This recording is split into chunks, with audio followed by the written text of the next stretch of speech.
তোমাদের অর্ধবার্ষিকী মূল্যায়নের সকল সমাধান পাবে আমাদের মূল্যায়ন হেল্প গ্রুপে। তাই ফেসবুকে ক্লাস 6 to 9 মূল্যায়ন হেল্প লিখে সার্চ করো আর আমাদের গ্রুপে জয়েন হয়ে নাও। এই ভিডিওর ডেসক্রিপশন বক্সেও মূল্যায়ন হেল্প গ্রুপের লিঙ্ক দেওয়া থাকবে। আসসালামু আলাইকুম প্রিয় শিক্ষার্থীরা, তোমরা অনেকেই কমেন্ট করে জানিয়েছ যে ডিজিটাল প্রযুক্তি এই বিষয়টির উপরে একটি নমুনা মানবন্টন দেখতে চাও। তো আজকের এই ক্লাসে আমি তোমাদের সাথে সেই ডিজিটাল প্রযুক্তি এই বিষয়টির যে মানবন্টন কেমন হতে পারে তা নিয়ে আলোচনা করব। এখানে আমি যে মানবন্টনটি উপস্থাপন করেছি এটি হচ্ছে একটি নমুনা মানবন্টন, যেটি আমি সংগ্রহ করেছি Banasree national ideal high school এই নামের একটি স্কুল থেকে। তো যাই হোক, এখানে যে মানবন্টনটি তোমরা দেখতে পাবে এটি কিন্তু একেবারে নমুনা মানবন্টন, অর্থাৎ তোমাদের প্রত্যেকের স্কুলে ঠিক যে এই একই মানবন্টন অনুযায়ী প্রশ্ন করা হবে এরকম কোনো নিশ্চয়তা নেই। তবে তোমরা এখান থেকে দেখে ধারণা পেতে পারো যে পরীক্ষার মানবন্টন আসলে ঠিক কেমন হতে পারে। দেখো, আমাদের বিষয় হচ্ছে ডিজিটাল প্রযুক্তি, এবং ডিজিটাল প্রযুক্তিতে আমরা যে সকল কাজগুলো করব সেগুলোকে আমরা তিন ভাগে ভাগ করব।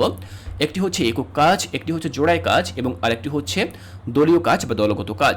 তো এই তিনটি ধাপেই মূলত আমাদের অর্ধবার্ষিকী মূল্যায়নের প্রতিটি সাবজেক্টের কাজগুলো অনুষ্ঠিত হবে। তো প্রথমে আমরা দেখে নেব একক কাজ কি কি থাকবে। একক কাজে যে কাজগুলো থাকতে পারে সেগুলো হচ্ছে অ্যাসাইনমেন্ট, এরপর রয়েছে ছক পূরণ, একক উপস্থাপনা, বিভিন্ন সফটওয়্যারের ব্যবহার শেখা। তো এখানে এই যে কাজগুলো এগুলো হচ্ছে তোমাকে ইন্ডিভিজুয়ালি করতে হবে বা তোমাকে খাতা দেওয়া হবে। তোমরা জানো যে 16 পাতার খাতা তোমাদেরকে দেওয়া হবে, সেই খাতায় তোমাদেরকে এই প্রশ্নের উত্তরগুলো লিখতে হবে। দেখো, এখানে গুরুত্বপূর্ণ একটি কাজ হচ্ছে 4 নম্বর বলা হয়েছে বিভিন্ন সফটওয়্যারের ব্যবহার শেখা। তোমরা কিন্তু বিভিন্ন সফটওয়্যার ব্যবহার শিখেছ, যেমন ক্লাস 8-এ তোমরা কিন্তু পাওয়ার পয়েন্ট ব্যবহার শিখেছ, মাইক্রোসফট ওয়ার্ড ডকুমেন্টের ব্যবহার শিখেছ, এরপরে তোমরা ইলাস্ট্রেটরের ব্যবহার শিখেছ। অপরদিকে নবম শ্রেণীর শিক্ষার্থীরা তোমরা কিন্তু ভিডিও কন্টেন্ট তৈরির জন্য ক্যামটাশিয়ার ব্যবহার শিখেছ, আবার ইনফোগ্রাফি তৈরির জন্য তোমরা কিন্তু বিভিন্ন সফটওয়্যারের ব্যবহার শিখেছ। এরকম বিভিন্ন সফটওয়্যার সম্পর্কে তোমাদের কিন্তু জিজ্ঞাসা করা হতে পারে। এবার দেখো, জোড়ায় কাজে আমরা যে কাজগুলো করব সেগুলো হচ্ছে প্রথমত সেশন অনুযায়ী মজার খেলা, প্ল্যাকার্ড তৈরি, এরপর রয়েছে দেয়ালিকা তৈরি। তো অষ্টম শ্রেণীতে তোমাদেরকে দেয়ালিকা তৈরি করতে বলা হবে বা পোস্টার তৈরি করতে বলা হবে, এই অনুযায়ী তোমরা কাজ করবে।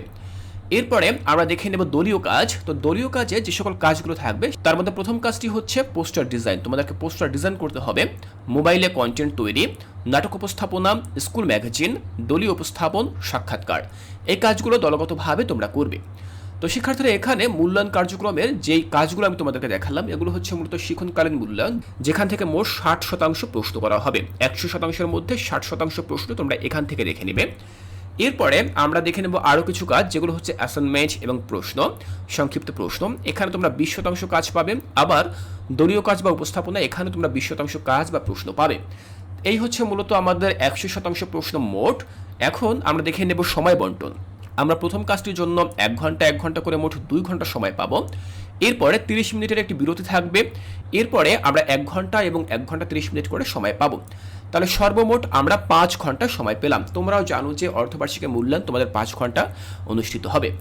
যাই হোক শিক্ষার্থীরা, আমি তোমাদেরকে বুঝিয়ে দিলাম যে অর্ধবার্ষিকী মূল্যায়নে তোমাদের ডিজিটাল প্রযুক্তি এই বিষয়টির মান বন্টন আসলে ঠিক কেমন হতে পারে। আমি তোমাদেরকে দেখালাম যে এখানে কোন কোন প্রশ্নগুলো থাকতে পারে।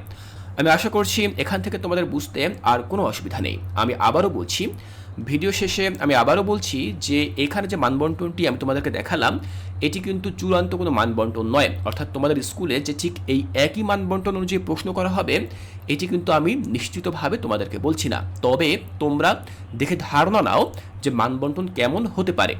শিক্ষার্থীরা, তোমরা এর পরবর্তী ক্লাসে কোন বিষয়ের মানবন্টন সম্পর্কে জানতে চাও তা এই ভিডিওর নিচে কমেন্ট করে জানাও। আমি চেষ্টা করব এর পরবর্তীতে সেই বিষয়টির মানবন্টন তোমাদেরকে বুঝিয়ে দিতে। কোর্সটিকায় এর পরবর্তী ক্লাসগুলো দেখার আমন্ত্রণ জানিয়ে আজকের এই ক্লাসটি এখানেই শেষ করছি।